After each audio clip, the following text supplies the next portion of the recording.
Welcome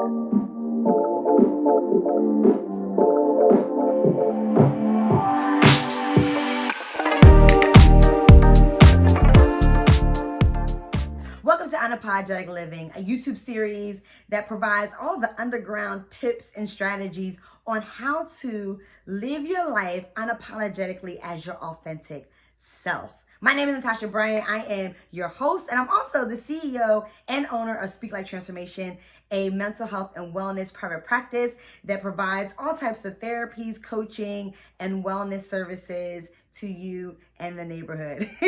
You can check me out at speaklifetransformation.com to learn more about the services I provide and how you can get connected with me. But let's get right into this episode. Today's episode is all about how to overcome fear in the unknown.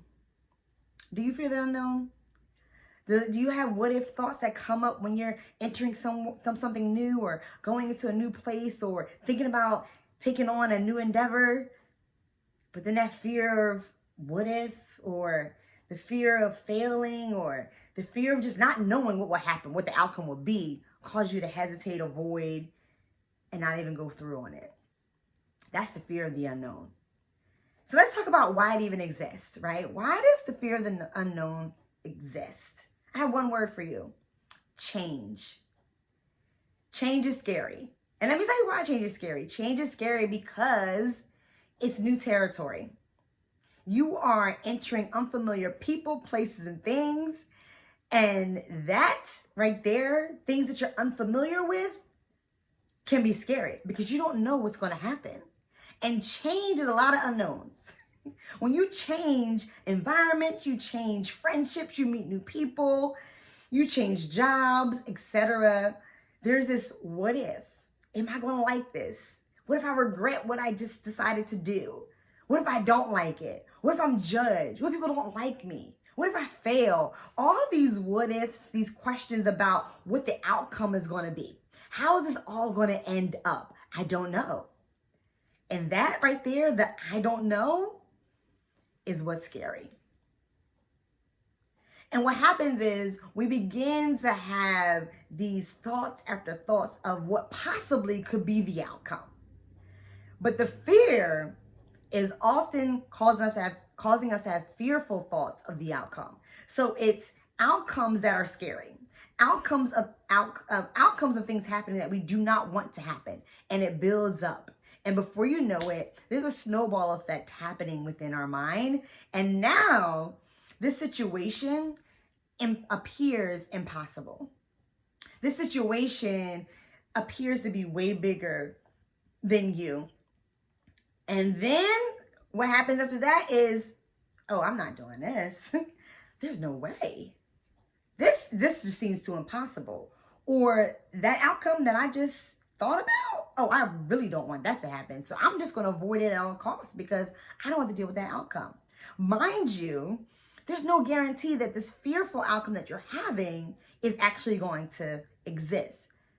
And yes, you might be also saying, well, Natasha, the positive outcome isn't guaranteed either. You're right.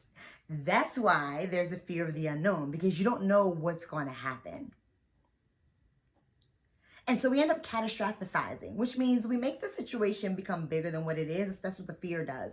The fear causes us to make things bigger than what it is. We end up having these what if thoughts. I gave some examples already, but there's this constant questioning.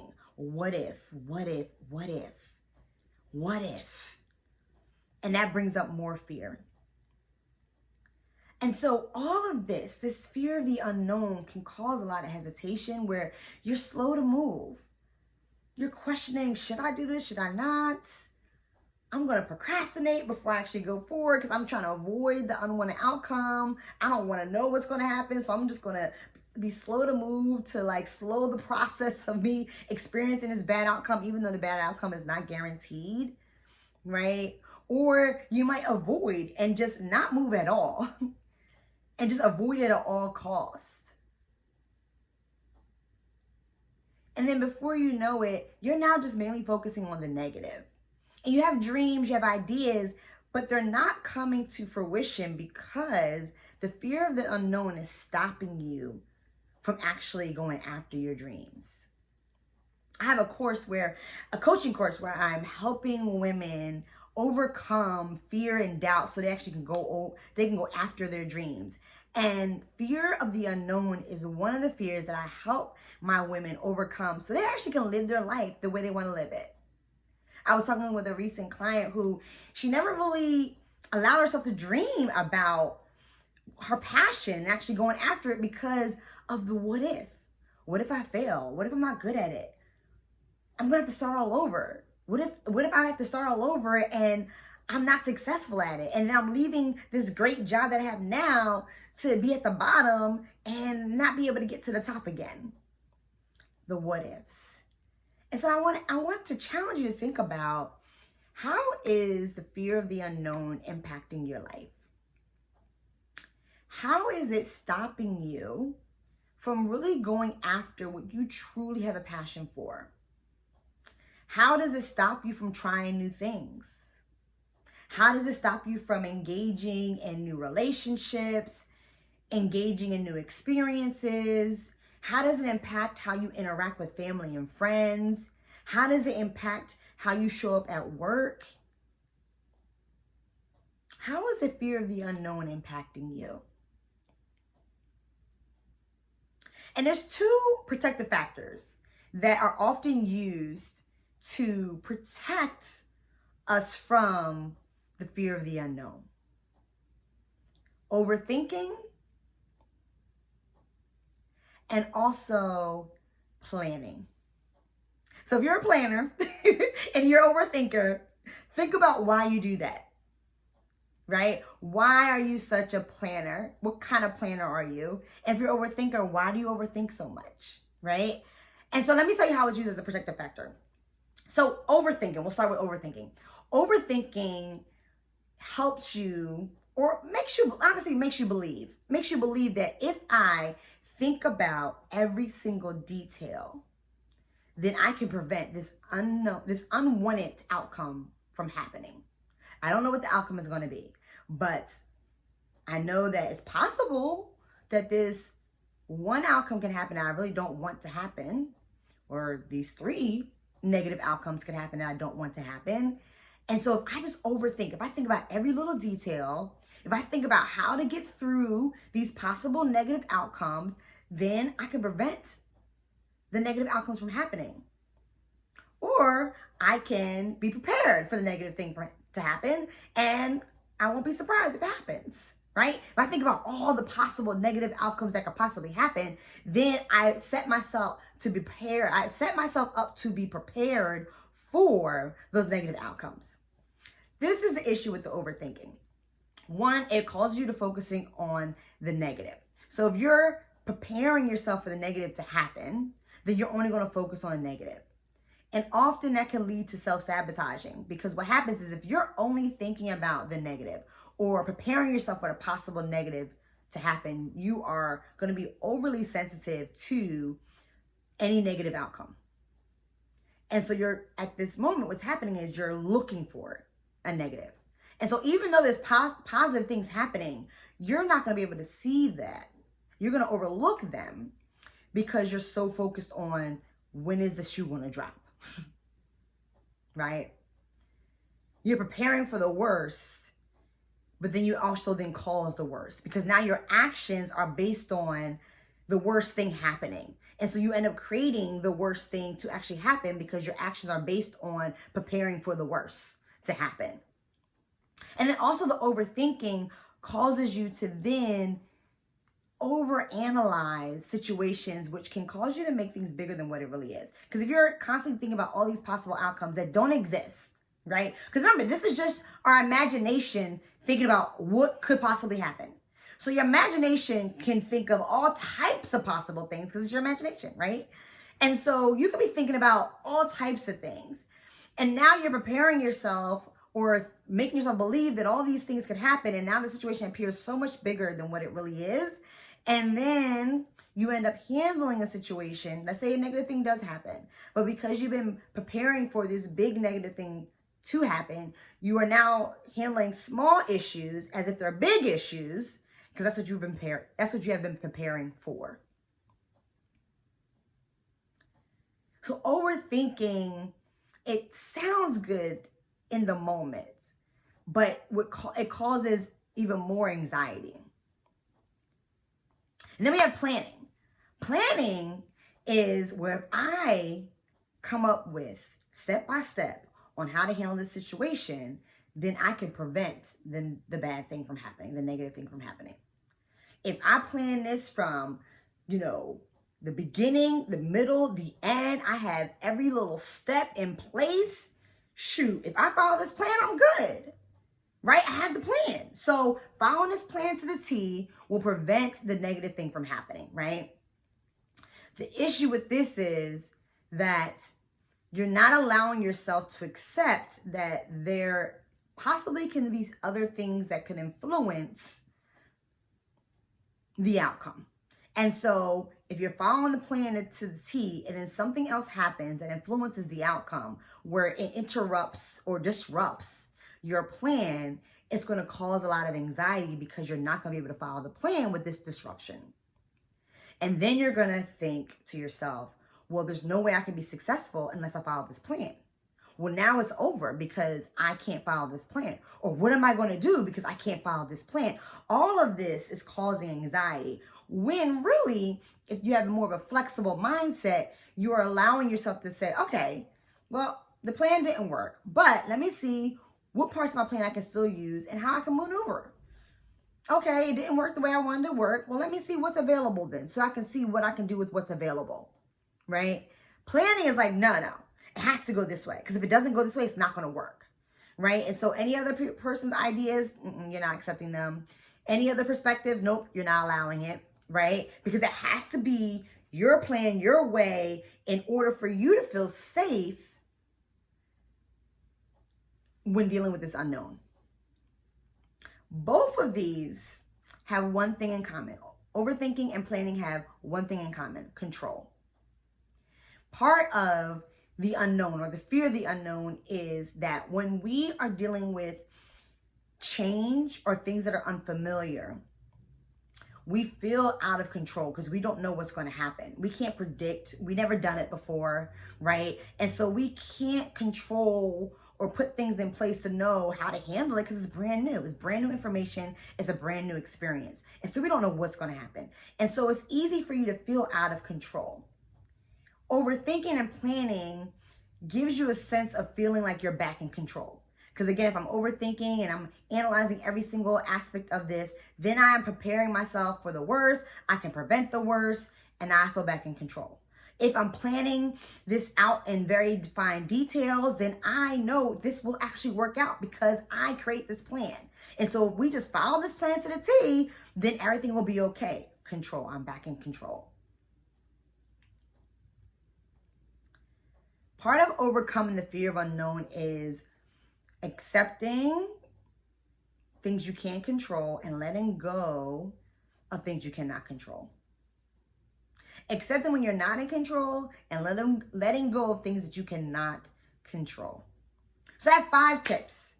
5 tips on how to overcome the fear of unknown. And so as I was talking about the fear of unknown, you might have connected with some of the things I've said. Feel free to hit me up in the comment box. You can email me at info@speakliketransformation.com if you have any questions, you want to learn more. But let me give you these 5 tips. 1, remember experiences when you dealt with change and you were successful with dealing with the change. So remembering your past experiences of success.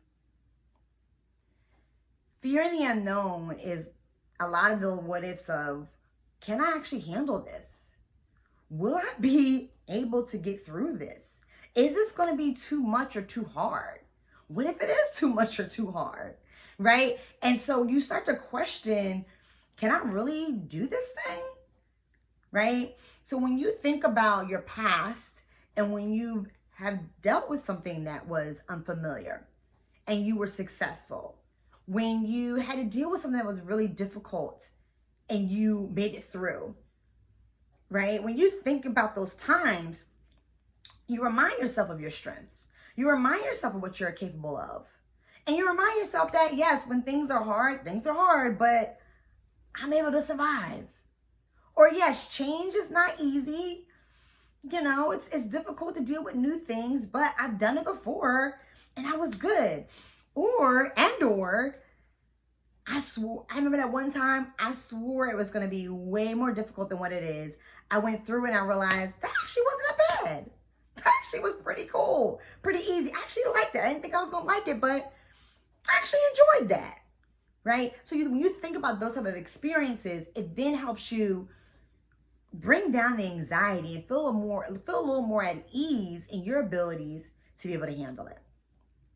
The second tip is acknowledging your strengths by listing them. Yeah.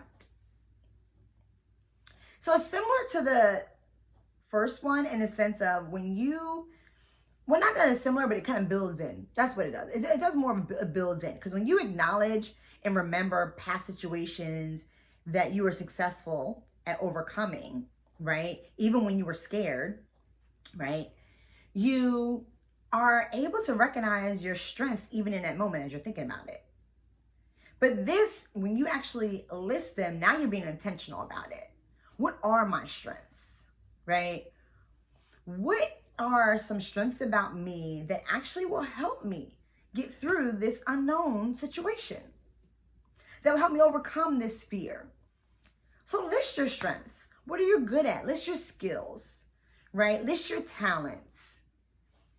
List quality traits about yourself that will all help you get through it and prove to yourself that you can get through it. Number 3, be mindful of who you share your ideas with. Yeah. And this is what I mean by that.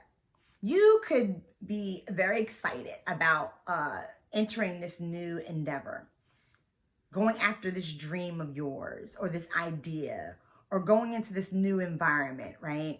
And then you share it with somebody and then they begin to verbalize their fears. And then before you know it, you start questioning, oh yeah, what if that happens? Or maybe I should be worried about that. And now somebody else's fear is your own. And or you may be sharing your fear with someone and they are agreeing with you and adding their fears on top of your fears. And so now your fear is even bigger because now you have your fears and somebody else's fears on top of that. So you want to be mindful of who you are talking to, because you don't need someone who's going to make you become even more fearful. You don't need someone that's going to amplify your fears. You want somebody who's going to be realistic with you, but also going to help you, encourage you, like, you got this. You could do this. Help you think of solutions and not just the problem. And that goes into number 4, is answering what if questions with a solution. So the what ifs, like I said before, is question after question after question, right? What if I fail? What if I don't like it? What if people judge me because of this? What if I am successful but not able to maintain the success, right? It's question after question after question. And it then amplifies the fearful experience or emotion, and it also makes the problem amplified. Because now it's problem after problem after problem, and it's just building and building. But when you just stop yourself and just answer one of those questions with a solution, more than likely, you won't even have a follow-up question, because the follow-up question usually is built off the previous question. So when you answer your what if question with a solution, it will stop follow-up questions. So for example, what if I fail? You can answer with a solution. Well, if I fail, I'll learn about what I did wrong and try to do better next time. I'll learn from my mistakes, see what I can do differently so I don't make that same failure again. What if I don't like it? That's another one. Well, if I don't like it, that's okay. I'll find out what I do like. I'll see if there's anything about it that I do like. And if I don't like it, I just won't continue. And I'll just move on to something different or something else that I actually do like, right? And it just stops it. It just stops right there like, oh, well, yeah, that's true, I guess. Yeah, I guess that's what I can do. And at that point, you just end up stopping yourself.